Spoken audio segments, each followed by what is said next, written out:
أعوذ بالله من الشيطان الرجيم بسم الله الرحمن الرحيم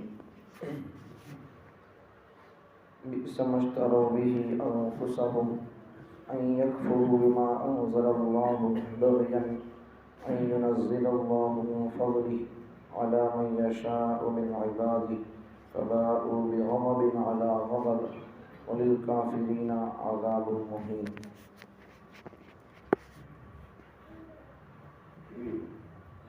بئس ما اشتروا به انفسهم،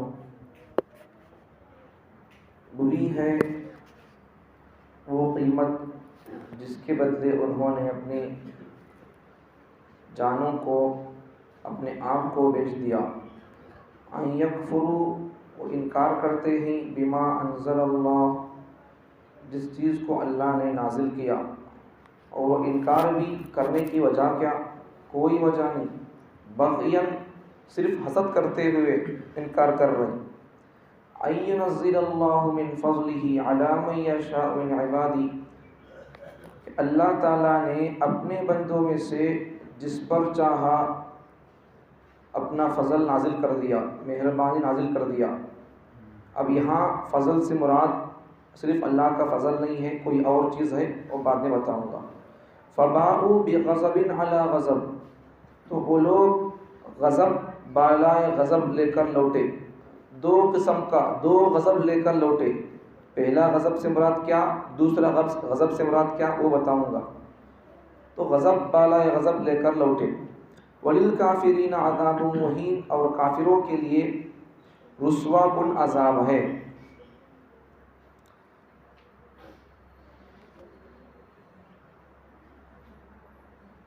یہودی بنی اسرائیل، انہوں نے اللہ تعالیٰ جب انہوں نے کیا کیا کہ اللہ تعالیٰ نے وحی نازل کی، تو یہاں من فضلہ سے مراد اللہ تعالیٰ کی وحی ہے. برا ہے وہ، بری ہے وہ چیز جس کے بدلے انہوں نے اپنے جانوں کو، اپنے نفسوں کو بیچ دیا. اور اللہ تعالیٰ جس چیز کو نازل کیا ہے اس کا انکار کر رہے ہیں، اور وہ انکار بھی صرف حسد کی وجہ سے. یہودیوں کا مزاج پہلے سے ٹیڑھا پن تھا اور وعدے کے بھی پکے نہیں ہوتے تھے. اللہ تعالیٰ نے جب ان کے لیے اچھا موقع تھا نبی صلی اللہ علیہ وسلم کے زمانے کے یہودیوں کے لیے کہ اگر وہ حضور صلی اللہ علیہ وسلم پر ایمان لاتے تو وہ بھی امت محمدیہ میں شامل ہو سکتے تھے، امت محمدیہ کے افراد میں سے ان کا بھی حصہ ہو سکتا تھا. لیکن انہوں نے حضور کا ساتھ نہیں دیا، حضور کی موافقت نہیں کی، بلکہ حضور سے الٹا دشمنی کرنے لگے، مخالفت کرنے لگے، اناد میں آ گئے، حسد میں، بغض میں آ گئے. آ کر کیا کرنے لگے حسد میں آ جا کر کہ شکوہ کرنے لگے اللہ سے. اللہ تعالیٰ کیسا ویسا، کس کے اوپر چاہے اللہ کیسا ویسا نازل کر سکتا وہی. یہاں فضل سے مراد ان ينزل اللہ من فضلہ سے مراد اللہ کی وہی ہے. تو اللہ تعالیٰ ویسا کیسا کس کے اوپر چاہے اپنے بندوں میں سے وہی نازل کر سکتا. مطلب کیا، اللہ تعالیٰ اپنی مرضی سے ویسا کسی کا تو اسے نبی بنا سکتا کیا، کیسا ویسا کر سکتا اللہ تعالیٰ. اللہ کو جو شکوہ کرنی تو یہ تو کیا، حضرت عیسیٰ علیہ السلام کو انہوں نہ مان کر کافر، دوسرا اللہ کی کتاب کو نہ مان کر کافر، تیسرا حضرت حضور صلی اللہ علیہ وسلم کو نہ مان کر کافر، چوتھا کیا کہ انہوں اللہ کے اوپر اعتراض کر رہے ہیں. اب انہوں بولنے کے حساب سے کیا بولنا چاہ رہی اللہ کو، انہوں اللہ کسی تو بھی نبی بنایا تو ان کو پوچھ کر بھی نہ کرتے. ویسا ہے کا حال بولنے کا مطلب، اللہ ویسا کیسے بنا رہا نبی کو، جسے چاہے اپنے بندوں میں سے اس کے اوپر اللہ وحی کیسے نازل کر رہا ہے، جسے چاہے اسے اللہ نبی کیسے بنا رہا. اس کا مطلب کیا، اللہ ان کو پوچھ کو نبی بنانا کرتے، وہی مطلب نکلتا. اب ایسا ہے تو اللہ کیسا ہو سکتا، ان کو پوچھنا کہ اللہ کو ضرورت کیا ہے. ان کی دشمنی کی وجہ کیا کہ اللہ تعالیٰ ہمیں بنی اسرائیل نبی کو آخری اللہ کے جو نبی ہوں گے محمد صلی اللہ علیہ وسلم رسول عربی، ان کو اللہ تعالیٰ بنی اسرائیل میں سے بنانا تھا۔ انہوں جلن اور حسد اور غصہ کس پر کری بولو؟ اللہ تعالیٰ آخری نبی کو بنو اسماعیل میں سے کیسا بنایا؟ سمجھ میں آ گیا سوال؟ ان کا حسد کا وجہ اور حسد کا سبب سمجھ میں آ گیا؟ حضور صلی اللہ علیہ وسلم کو آخری زمانے میں آنے والے نبی کو اللہ تعالیٰ ہمارے لوگوں میں سے بنی اسرائیل میں سے اللہ بنانا تھا، بھیجنا تھا۔ بنو اسماعیل میں سے اللہ کہیں کو بنایا؟ بنو اسماعیل میں اسماعیل علیہ السلام کی اولاد میں اللہ کہیں کو بنایا؟ یہ وجہ تھی۔ صرف ان کی نسل میں، ان کی اولادوں میں حضور نہیں آئے بول کر انہوں حضور کو نہیں مان رہے سو۔ اب وہ حضور کو نہیں مان کر کتنے کفر کے کام کر رہی انہوں، اللہ پر اعتراض کر کے کفر، عیسیٰ علیہ السلام کا انکار کر کے کفر، قرآن کو نہ مان کر کفر، حضور کو نہ مان کر کفر، کتنے قسم کا کفر ہو گیا۔ تو وہی بول رہے سو فباءوا بغضب علی غضب، غضب والا ہے غضب، کفر در کفر، کتنے کفر میں مبتلا ہے۔ صرف اللہ ان کے خاندان کے اندر بھیجا بول کر انہوں کتنا انکار کر رہے، دیکھو اللہ پر انہوں اعتراض کر رہے۔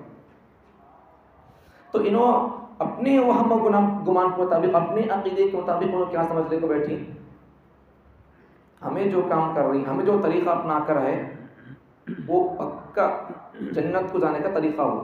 اب کسی ماننے کی ضرورت نہیں، حضور محمد صلی اللہ علیہ وسلم کو ماننے کی ضرورت نہیں، قرآن کو ماننے کی ضرورت، کسی ماننے کی ضرورت نہیں، ہمیں جس طرح راستے پر چل رہی وہ بالکل جنت تک جانے والا راستہ ہے۔ ان کا یہ گمان تھا، حالانکہ ان کو اگر جنت میں جانا ہے تو اس کے لیے انہوں اگر حضور پر ایمان لا لیتے تو اس کافی تھا، وہ نہیں کر رہی، انہوں حضور پر ایمان نہیں لا رہی، اپنے وہم و گمان میں انہوں مبتلا ہے۔ ہمیں جنت ہے، پکے جنت، ہمیں جنت میں ہرگز جاتے نہیں، ہمیں ایسا بول کر انہوں سوچ لے کر کیا کیا کی دل میں باتیں وہم و گمان باندھ لے کر آئے، کیا بولتے جنت پہ جانے کے لیے یہودی ہو یا عیسائی ہو، اس کے لیے اپنی کتاب کو چھوڑ کر اپنے نبی کی طریقے اور اپنے نبی کے سلیبس کو چھوڑ کر حضور کو فالو کرنا پڑے گا، اپنی نبی کی کتاب کو بھی چھوڑنا پڑے گا۔ تو ان کے لیے کامیابی کا راستہ کیا ہے؟ آسان راستہ، اگر حضور کو مان لیتے، حضور کی کتاب کو فالو کر لیتے تو پھر آسانی سے یہ جنتی ہو جاتے تھے۔ ایسا نہیں کرے سرکار، اللہ پر اعتراض کر رہی، اللہ نبی کئی کو حضور کو بنایا، بنو اسماعیل میں سے کئی کو بنایا، عرب میں سے کئی کو بنایا، اپنے بندوں میں سے اللہ کسے چاہے اسے نبی بنا سکتا ہے کیا؟ کس پر چاہے اس پر وحی نازل کر سکتا ہے اللہ تعالیٰ؟ مطلب کیا اللہ کو سا کام کو بوجھ کو کرنا کا کو بول رہی نو، سمجھ میں آیا؟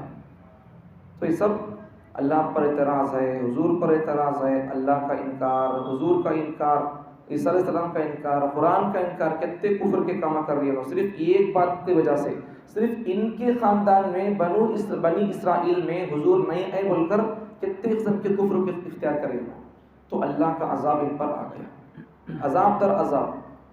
اس لیے پیچھے بھی بات آئی تھی کہ اللہ کا عذاب در عذاب، ذلت آمیز عذاب، رسوا کن عذاب۔ کیا انہوں کبھی بھی آسانی کی زندگی، امن کی زندگی نہیں گزار سکتے، انہوں کئی کو یہ جب تک رہیں گے دنیا کے یہودی، یہ کسی نہ کسی کی چمچے بن کر رہیں گے، کسی نہ کسی کی غلامی میں ہی رہیں گے، آزادی کی زندگی ان کو نہیں ملے گی۔ اگر ان کو آزادی چاہیے، اگر ان کو جنت چاہیے تو ان کو کیا کرنا پڑے گا؟ حضور کو نبی مان کر حضور کی کتاب کو، حضور کو فالو کرنا پڑے گا۔ اس کے لیے ان کے بچنے کا، نجات کا کوئی اور راستہ نہیں ہے۔ انہوں اپنے وہم و گمان میں سمجھ رہے ہیں کہ ہم جو طریقہ اختیار کیے ہوئے ہیں وہ اچھا طریقہ ہے سمجھ کر ان کا گمان ہے، حالانکہ ایسی بات نہیں ہے، یہ بس ان کا وہم و گمان ہے۔ انہوں اپنے گمان میں اللہ کی بات سمجھ لے رہی، اللہ کے بیٹے میں سمجھ لے رہی، اللہ ہم کو بیٹا بول کر بولا سمجھ لے رہی، ہمیں نبیاں کی اولاد بول کر سمجھ لی، کتنے کی قسم کے گمانہ کر لے رہی ہوں، ہمیں بچتی پکا جنت میں جانے کا ہمارے لیے کوئی چانسز نہیں ہے، پکا ہمیں جانے کا، جنت میں جانے کا، جہنم میں جانے کا ہمارے چانس نہیں ہے، ایسی باتیں سب بول رہی ہوں، حالانکہ ایسی بات نہیں ہے۔ تمہیں نبیوں کے بچے ہو، تمہیں نبیوں کے باپا ہو، لیکن تمہارے لیے کامیابی کا راستہ ایک ہی چیز ہو، حضور کی جب امت میں تم پیدا ہو گئے تو پھر تمہارے لیے ایک ہی راستہ کیا کہ حضور صلی اللہ علیہ وسلم کو نبی مانو اور حضور صلی اللہ علیہ وسلم کے اوپر جو کتاب نازل ہوئی ہے قرآن مجید اس کو فالو کرو۔ یہ دو کامت نہیں کر رہے سو، یہ دو کامت نہیں کر رہے سو، یہ دو کامت کو بوجھ پڑ رہی ہے، باقی یہ دوسرے کام سب کر رہے ہو تو کرنے واسطے تیار ہے۔ تو اللہ تعالیٰ مجھے اور آپ کو حضور صلی اللہ علیہ وسلم کی نبوت اور رسالت کو ماننے کی اور حضور صلی اللہ علیہ وسلم کو فالو کرنے کی توفیق عطا فرمائے اور قرآن مجید کو فالو کرنے کی توفیق عطا فرمائے۔